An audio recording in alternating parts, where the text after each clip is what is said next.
Welcome back, folks, to another episode of Jamin's Daily. Want to get into one of my favorite shows that I think I may have touched and talked about briefly in the past, but there's a show on HBO Max called Raised by Wolves. It's in its second season, and today is episode 7 of season 2, and it's been great. And I want to give one of the great things about this show, folks at home. Don't forget, you're tuning into Jamin's Daily. I'm your host, Jamin. You can find us on everywhere podcasts can be found, including YouTube, Facebook, all those good things. So subscribe, like, share. But Raised by Wolves is the first season came out in July of 2020, I think, because there was about over a year before, there was over a year had gone by, maybe even a year and a half before the second season came out. For a while there, I had lost hope for a second season. Because you know how on HBO Max you can, when you're looking at some of the thumbnails and you look at some of the shows, it'll tell you when a new season is coming out. And for a while there, I would go to Raised by Wolves to see if there was some advanced notice, and there never was up until then. Like right away, it was season 2 was already done and it was coming out. Like they kept that under wraps, if you ask me. So season 2 starts, and the thing about this show is almost every episode, it's like a what the heck. Every episode has this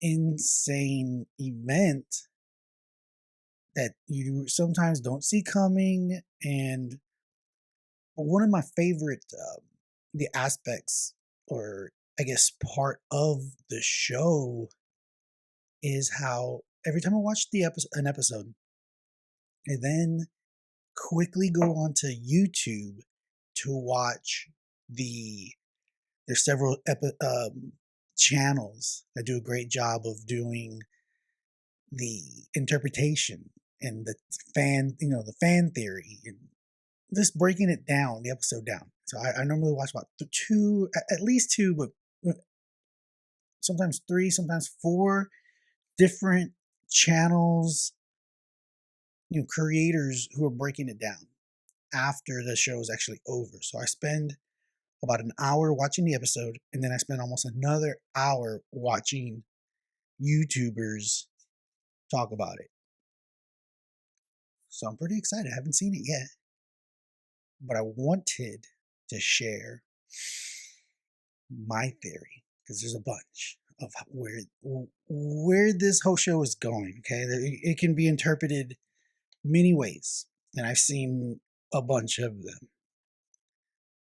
But before I get into it, I want to give a little, I don't know, maybe a little background as to why the whole ancient alien theory is where I'm going with this. For folks at home who don't know what ancient aliens are, there's a whole show. I think it was on A&E, maybe, or there was no, not A&E. The History Channel, and I think now it is on Hulu. You can watch it on Hulu. It is Ancient Aliens. Great show, and there's so much. There's a lot of that theory. What's the word? The theme, I guess. The theme of Ancient Aliens in Raised by Wolves, and in this show. I'll explain how. But let me look at my notes here. And I'm actually going to put them up so that y'all can look at it as well.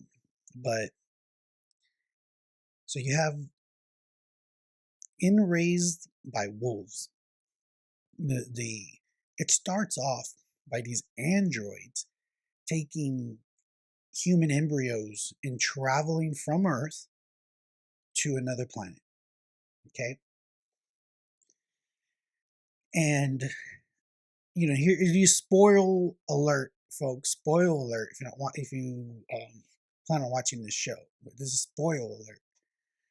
But the theory where I'm going with is this is the Raised by Wolves ancient alien theory. Okay, because the whole theory of ancient aliens is that there's some type of intelligence that's been around in the cosmos that's visited Earth. At least that's the ancient aliens that you watch the show on Hulu now. That's where they go about the pyramids, all kinds of examples.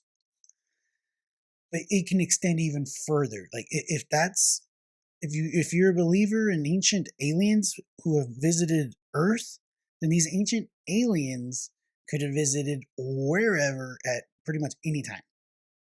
Okay, 1,000,000 years ago or longer. And that's kind of the time frame in which this Kepler B, which is the planet, which is the setting of basically the majority of this whole show, is in Kepler B, which is this planet. And there are parts of the show, namely when I think Sue starts to pray. She's an atheist, but she prays. And in her mind, she prays to Soul, who's their God. But she knows that there's no such thing as a God. But when she's praying, but she's praying to what she believes is some off-planet intelligence. Okay, there's some or distant intelligence, off-planet intelligence, off-site. I'm trying to think of the right word. But there's something pulling the strings, making this happen that has the ability to even mess with people's minds, put thoughts in their heads, and in the whole ancient alien theory is that when these types of powers are used on us mere mortals, we view it as godlike.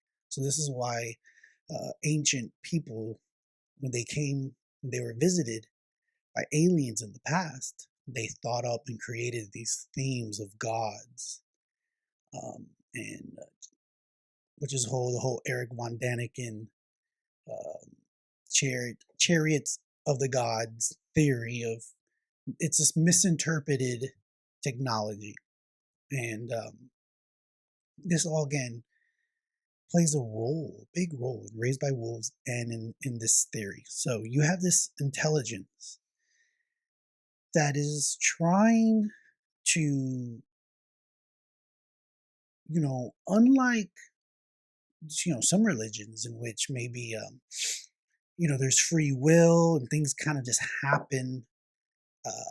In this scenario and what's going on, it's very cyclical and natural in the sense that how um, there's this natural progression, and it can be a creative design. So if you ever seen some of these more um, in-depth Discovery Channel, National Geographic, where sometimes you'll see these very intricate bio relationships in which a flower gets pollinated because of some bug, and the only reason the bug is there is because of this, and this whole thing works out in nature, right? There's some type of natural order or cycle or something. And is it intelligent design that's creating this, or is this evolution? Well, in this situation, I'm Raised by Wolves and my ancient alien theory, there is this ancient alien who is pulling the strings, making this happen, this cycle. So what is going on? And for those who've never seen the show, you're not going to know what's going on. But for those who have, enjoy. If you haven't, but you're interested, I'm telling you this, go on to YouTube and start watching some videos, just Raised by Wolves theory, and there'll be thousands of videos to watch. But basically, this is where I'm going. This is where I'm going, folks. You have the ancient alien. For whatever reason, we don't know yet. This alien wants for trees to be grown, which then and for these snakes to be involved somehow. So there's this a tree and a snake, and the way these trees are grown is by a human seed, is what we found out last week. Humans themselves are the seed. So you had Sue find a seed that then she dug in and buried herself, and she was the seed itself and grew a tree. And what I believe is going on is that this tree then is going to bear fruit. Other humans are going to eat from it, and they themselves are then going to become seeds, and they're going to plant more. There'll be more trees. Now these trees are then somehow the snakes play into the fact that there's this tree. But this off-planet intelligence needs it needs humans. Humans are a bee or an insect in a way. There's all types of insects and even animals too, I guess, but all kinds of things within nature that are pollinators and that are needed to keep some type of it's a circle of life, you know what I'm saying? And we just happen to be part of it in this this ancient aliens circle of life. And so within this show, you'll see that. So Kepler, it's not the ancient alien needs for humans to make it to Kepler so that they can then create more trees. Okay, how does the ancient alien make sure that this happens, and how does this cycle continue? Let's try to break it down. So, life began on Kepler B, in which there were humans there, okay? And in the show, there's these cave drawings of the androids with what appears to be like little ovaries, little eggs in a ship. They're flying not to Kepler, but to Earth, or to any planet, ultimately, that's suitable for humans. And this is where the whole religion, the whole Adam and Eve, and the whole the tree and the snake. That's how Kepler B. This is all, we're going to try to come full circle, guys. So, Earth has humans. They're at war, something's going on. But at any point, from Earth, you get the ship goes back to Kepler with the humans. So Kepler has no more humans. They're all either trees, and the ones who didn't want to eat from the tree to become trees, they devolve. We see this in season 1 and other. Humans, because remember, this is over a long period of time too. So humans have evolved and devolved to create some kind all the biodiversity that's going on in in Kepler B. And it appears one of the other theories is that really like this ancient alien, like androids have been around a longer or as long as humans themselves. Because there's an android in Kepler B that is perhaps 1 million years old. Okay. So this also, in terms of the ancient aliens, you can think, well, here on Earth, humans have been around, what, 100,000 years? But if there's other humans in other planets, they could have been around 1 million years ago. Who knows? So let's get back to our notes. I'm trying to break this down on the whole raised by wolves, ancient alien theory. Try not to lose, you guys. All right. So I found where I'm at. So some of the humans are used. They're like basically through the fertilization, pollination. The others devolve into other creatures, and so these devolved humans and creatures at Kepler B are it's all human evolution from the cycle. So this is where belief in soul or whatever the story turns to is essential.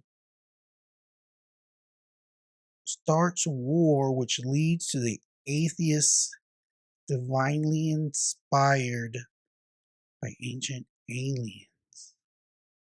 I don't know what I was exactly meaning about that. We're going to have to edit some of this. So, this ancient alien, offsite intelligence, leads humans, whether it's from Earth or wherever, because they were humans originally on Kepler B. They were used for the whole tree snake situation, but they need more humans. So they send those humans to some type of Earth-like planet. That Earth-like planet then evolves, takes a long time. This is the whole Adam and Eve story or origins, or it's the whole Genesis begins. And it's funny because of the tree and the snake ties in somehow.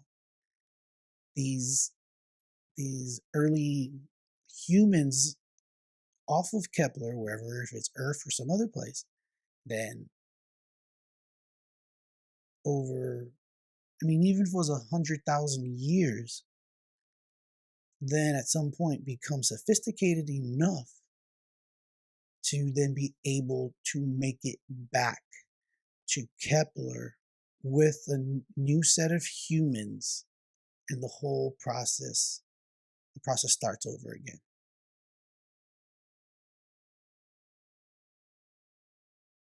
And that's the ancient alien theory in a nutshell. It's kind of like also and so what's going on here, so that's what's been going on. That's how this has happened. Who knows how many times that process has unfolded. But what we're seeing, and what the drama is in the show, is that the cycle's being interrupted. And just like Neo in the Matrix, at some point the players in this whole situation catch on. They turn out, they know what's really going on. At which point the ancient alien is going to reveal itself, just like in the Matrix. Okay?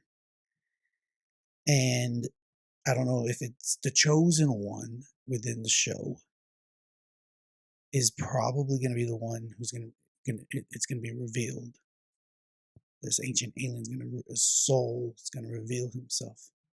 And they're going to have this kind of grand bargain of sorts, or a standoff, in which, just like when in the Matrix, the machine said, okay, we can start this over again, you're allowed to do this, so that you can continue, so you can have some kind of existence, and then we'll do this, and it just goes on. And so I think it could be coming to that, to where there's the new Earth is then restarted in a Genesis mode. So there's this finality in which um, a human, or the enlightened, meets the offsite intelligence, realizing it's not actually soul, but then this bargain starting over, in which um, humans are then sent to another planet to seed that planet, and the whole Genesis story begins again, and faith begins again, until they evolve and have the technology uh, required to then make the trip back to Kepler B. So we'll see. After today's episode, when I watch it, episode 7, who knows what's going to happen. I might add to um, this episode after I watch it. So we'll see. But stick with me, folks. You know the drill. Jamin coming to you. What I'd really like to see is, if you even watch 5 seconds of this episode, share it with somebody. Share it on your Facebook. Okay, folks. Do me a big favor. And if I don't come back to edit this and add another, you know what I am. This one's a 20 something. We're gonna go a little long on this episode, because I think I'm gonna cut it down and try to edit it and not be so lazy. If I don't, then hey, who cares? It's gonna go on a little long, but we're gonna watch episode 7. When we get back, we're gonna see how that affects the theory that I just presented, folks. Until then, I'll see you after the break. So, folks, back from the break, I watched Raised by Wolves season 2, episode 7, and I had just gone over my ancient alien theory when it comes to the show, and episode 7 kind of changed how that theory is panning out now, because my whole thought was that there was an off-site intelligence that used humans in this whole circle of life process to grow trees for snakes. But we find out in episode 7 that the snake ends up eating the tree, and eating the tree then weaponizes the snake. It turns into this floating electrical monster of sorts, which is interesting because in season 1, um, the skeletons of the snakes, they were they had huge fangs, and they were radioactive. So this leads me to think that the skeletons of those snakes were perhaps the skeleton of the weaponized uh, snake, or what they call them number 7. I think it is number 7, which is the snake eats from the tree of life, becomes weaponized, and I believe those are the snakes you see previously in season 1. The skeletons are of weaponized snakes. But then, why? Why does the off-planet intelligence, the ancient alien, why does he want to weaponize the snake? What's the purpose? For what? So that the snake can then do something? The snake can kill humans? It can, I don't know. I'm trying to figure it all out, and I'm lost. So I think episode 8, next week's episode is the season finale, surely they're going to try to tie it in somehow. Um, and certainly it's going to have to do with grandma, because mother is unable to uh, fight the weaponized snake because it's her child, and she has some kind of software. She can't harm her children. And so I think that's where grandma is going to come in. The million-year-old android that is basically a necromancer. Uh, I'm sure she's going to come in and save the day. We'll have to wait and find out and see. But I still believe the ancient alien theory still fits in terms of the offsite. It's not God. It's not soul. It's just some offsite alien intelligence, perhaps, that has the ability to do some of these things, like put voices in your head, um, and is pulling the strings somehow, making things happen. They're sitting there watching the watchers. We'll find out. Until then, folks, I'm glad you liked or hope you like. If you have a theory of your own, you can send me an email at jamonsdaily@gmail.com, or you could write here comments on your theory, or if you've even seen the show, if you like what I'm doing, or you like the show, etc. Anything, guys. Jamin's Daily. We're on YouTube, Facebook, Podbean, iTunes, anywhere you find your podcast, anywhere you find uploaded videos, you probably might be able to find us. So stay tuned, because the best is yet to come.